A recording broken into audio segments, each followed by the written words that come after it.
Thank you so much for joining. I am Canute, and with me today in a special edition of In My World is Ferddy Calderón. Hello, everybody. How you say it in Espanol? Ferddy Calderón. All right, I'm not even gonna try that. It's close.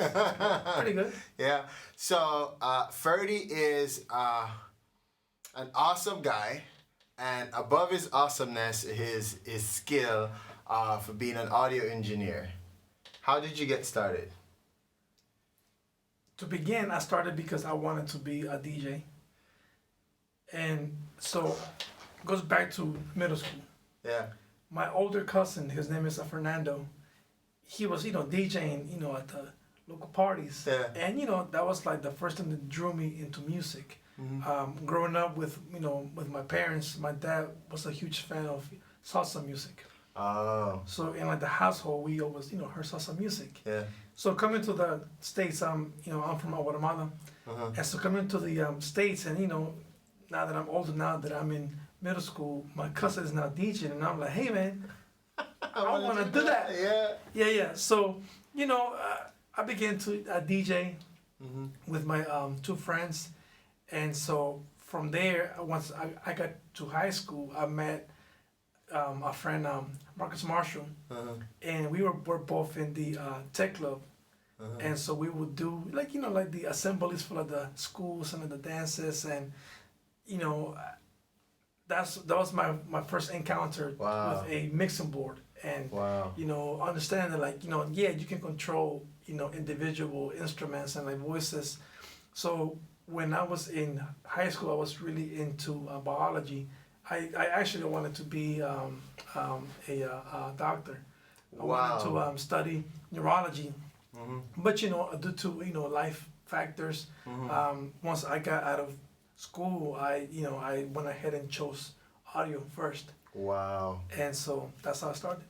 So your journey now, you just explaining that is encouraging me, because few months ago I started teaching middle schoolers. Oh, cool. I'm teaching audio production. Yeah. So I might be creating another version of you. Yeah. By teaching in middle school. That's a young age to start and fall in love with music.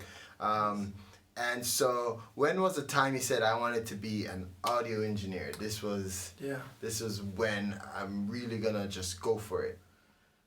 So after high school, I did my associate degree in biology because I still had that thing that my parents weren't gonna let me become an audio engineer or a DJ. That wasn't gonna be a full-time profession. That's not gonna fly. So to satisfy my parents and all of the hard work that they have done and their sacrifice that they have done for me and my siblings, I was probably going into my third year in like high school when that bug for music began.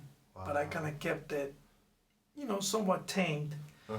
And man, I'm in college, and it's like, I'm getting the grades, and I do have a passion for science. I do see myself being able to, get through medical school. However, I just didn't feel that was like my full-on calling in life. Yeah. So when I finished PG Community College, I told my parents, listen, it's not working out. I'm gonna go become an audio engineer. And man, they gave me a hard time. Yeah. And at first they were not very supportive. And they said, well, you gotta find your own way to pay for school, and fine. So that's how I started. Got the hook. Yeah, the hook. Yeah. And I saw Marcus actually went to Omega Studios in Rockville. Yeah. And we worked together, so I knew where he was going. So and I'm like, so how's the school? He was like, oh man, it's great. So that following semester, I signed up. Nice. Yeah, nice. And I gotta tell you, man, my professor, his name is Bob Yasbeck.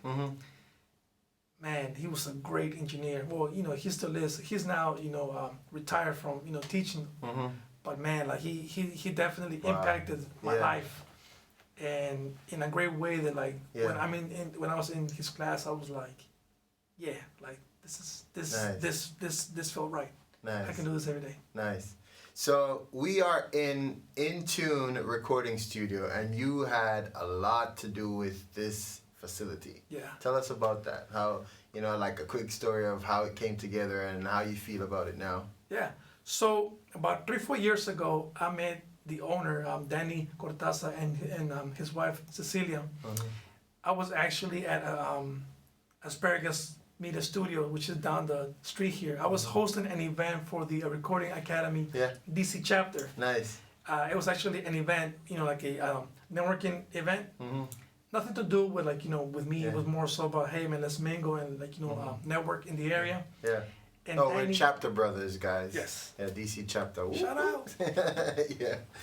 And so Danny approached me and he said, hey, my name is Danny. I play guitar, and I want to build a studio. I'm like, okay, cool. Yeah. I've heard the story times. Like 1,000 times. Right. Yeah, right. Folks want to build a studio, but when you show them what it takes to build a studio and everything that goes behind, before you even buy your first microphone or a mic pre, there's a lot of work that goes in to the acoustics. But to my surprise, Danny, he was for real about it. And so we met here. Actually, this was all like what you see here is not what we saw 3-4 years ago. And Danny had a vision, and he needed someone that would help him with the science behind the idea. And so where we are today is actually the vision from Danny and Cecilia. And so with Marcus also, like I said, Marcus Marshall is my buddy, man. That's my brother. If I can go on a quick tangent, that's my right-hand man. I love the guy. He actually just had his birthday on Friday. Happy birthday, Marcus. Yes, sir. Happy birthday. And so, like I said, man, for those who know me, they know that Marcus and Ferddy were always together. Yeah, I remember first time meeting you, within 5 minutes, you were telling me the stuff you and him was doing, and this facility, we'll do some cutaways and show the folks the studio. I personally came here to cut some records and was honored for you to be on the track and recording and miking up some drums for us. And what do? We do some bass and what else do we do? I think that was it, drum and bass. Yeah, drum and bass, and it's amazing. I'll drop a link so you guys can check those songs out. But we're gonna jump right into who you are. I think your skill is so unique. Most engineers, they specify in mixing or recording and stuff, but your specialty is microphones. Yeah. And you told me the story about how you fell in love with microphones, and you kind of, tell us about that. Yeah, so when you're in high school and we were doing the assemblies and just I just remember how one microphone would sound different than the other, and I never understood why, because to me it's just a microphone, and so when I got to school, and like I said, when I got to Omega, Bob Yasbeck really broke it down in a way that not only did I understand the science behind microphones, it just made me fall in love with microphones, man, and how they capture an image and how they capture that performance. And so when I that's what I try to do when I'm doing live or studio recording, right? Is I try to capture what was there at that moment, that essence, that art, music to me to many is it's a international language. We can all understand it.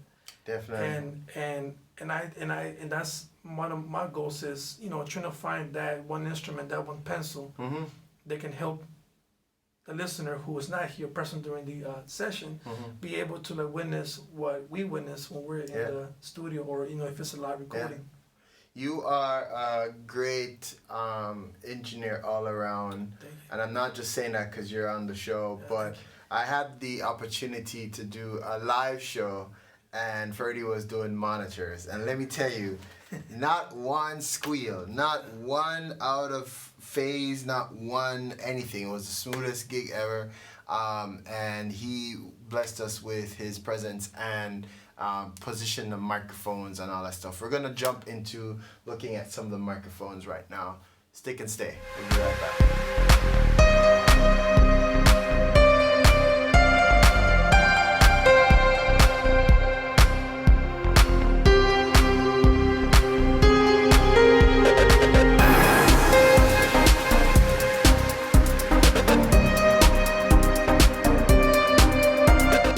We are back. We are in Tune Studio in my world, and we have our guest, Ferddy say it in Spanish. I want to say it in Spanish. Ferddy Calderón. Ferddy Calderón. Yes, I'm official. Yes, I'm Spanish now. Calderón. Yeah. I'm going to put you on the spot. What's your favorite microphone? That's a loaded question. We're talking You're on an island, you only have one microphone, go. DPA. Whoa. Yeah. Yeah? Yeah. You put it in your backpack and you're good. Yeah. Cool. Yeah. Because I can put many in my backpack because yeah. they're small. Yeah. But how you feel about where microphones are? There's so many microphones out there. And people don't, when, like people building studios, they don't necessarily spend the time to build a mic cabinet or a microphone cabinet. Right. And I know we have behind us, you really went in and had you have a good microphone cabinet, a good closet here for just about anything from recording the grand piano to drums and just about anything. So how do you see technology and what's being developed and where you see it going? Canute, I think that is great about the fact that we're able to live in a world where if you can think it, if you can dream it, it will come true. Yeah. And there are many pioneers making great microphones today on one side, and then on the other side you have like the classics. Yeah. Right? There's something about that microphone that no matter what, we always gravitate to those classics. One microphone. One microphone. Or like that series, because they're by serial number. Some of the parts that you can put back then, you now either cannot find or you are not allowed for, safety reasons, environmental reasons. You're not able to use. Yeah. And so I think that while it is great about what's happening in our world today, in our industry, I am a little cautious about where we are moving with microphones. More specifically when it comes to mic modeling. Oh. Yeah. All right, let's go into it. All right. So microphones are they're your eyes, because in audio, we can't see like the waves passing by. And so now that you have companies that are doing a great job at modeling your favorite microphones. Yeah. The microphones that most people may not have the budget today to afford. Telefunken 251 or like a vintage Neumann 47. My concern is that they could allow for someone to not really experience the true magic behind the microphones. The real deal. Yeah, I mean, there's nothing like putting in that real microphone in whatever instrument or vocal, and really match it with like your mic brief, with whatever you have, and really spend the time to understand what makes that mic sound like that. Yeah. What makes it different from the next one? Yeah. Like and I'll show you later on. A perfect example is we have a vintage Shure SM57, and then we have a regular 57. And there is a small physical difference there on like the writing around the microphone. However, the bigger difference is with the sonic. And you will not know that unless you've heard the SM57. The original one. The original one. Yeah. So now with companies, they are making mic models where you just, put a regular condenser microphone, and then in post-production you can change the polar pattern, you can change the type of microphone. You can say, I want to start with a AKG C112, but you know what, now I don't like it, now I want to try, I don't know, like a Telefunken, Copperhead, or a AK147. That's it will be harder for you to really hear the difference and be able to like properly place your microphone placement, unless you knew what it sounded like. Because you're clicking through a preset and you're hearing it change and you're thinking, oh, this sounds better, but it's really just filters, and it's really just it's just 0 and 1s. I agree with you, and I'm gonna stand with you on that. I think it's good for somewhat some creative stuff. But I don't think it should be a thing that people hold on to say, well, this is all they need. I could just stick any mic and I could get any mic.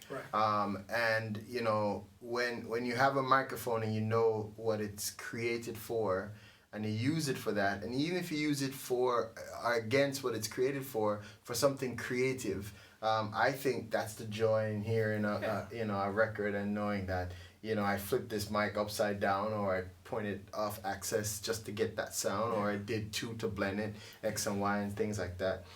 And I get it that some others peers may argue against me and say, well, the pro in having mic monitoring now is that if you incorrectly recorded, if you chose the wrong microphone for that talent or for that musician, you can now change it in post. I get it. My kind of argument to that is that recording, just say music in general, man, it's an art, man. Like this is not supposed to be like like a machine factory where we just cut and paste, make the same music. It's an art, and we have to protect the art. And there is a big art in the art of recording, mic placement.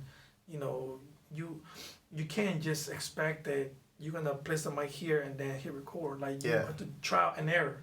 Move it, like you said, off axis, on axis, tilt it a little bit, change the mic pre. I'm just worried that like the new generation, it's going to potentially miss that opportunity and fall in love with like the art of recording. If they don't have the real deal and really spend that time, man, with like that microphone.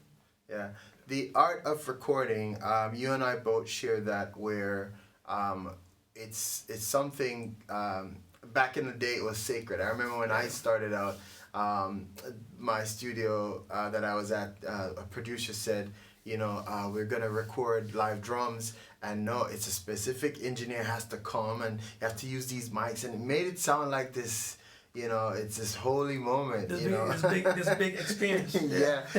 But it really was somebody that was experienced with the technique, and you certainly had that. And so we're gonna jump into some of the microphones you have here, and some, not necessarily pros and cons, but some of the good things those microphones are for. But one last question: since you've been on this journey as an engineer, give me at least a couple things that you're most proud of to this day. All right, here it comes. So a few years ago, I was blessed to, have the opportunity to record a live gospel record in DC. The church is, and I hope I don't get this wrong. Now we can edit and post. Mount Calvary Baptist Church. Okay. In DC. And I love microphones. And I'm looking at like the cheat sheet, like what I need to mic. And when it came for the Leslie for the organ, I said, I'm gonna put some ribbons. Nice. And so I recorded. I put 2 Peluso P14, which are the clone of the Royer that we have here in the studio. And on the drum set, I use Neumann microphones.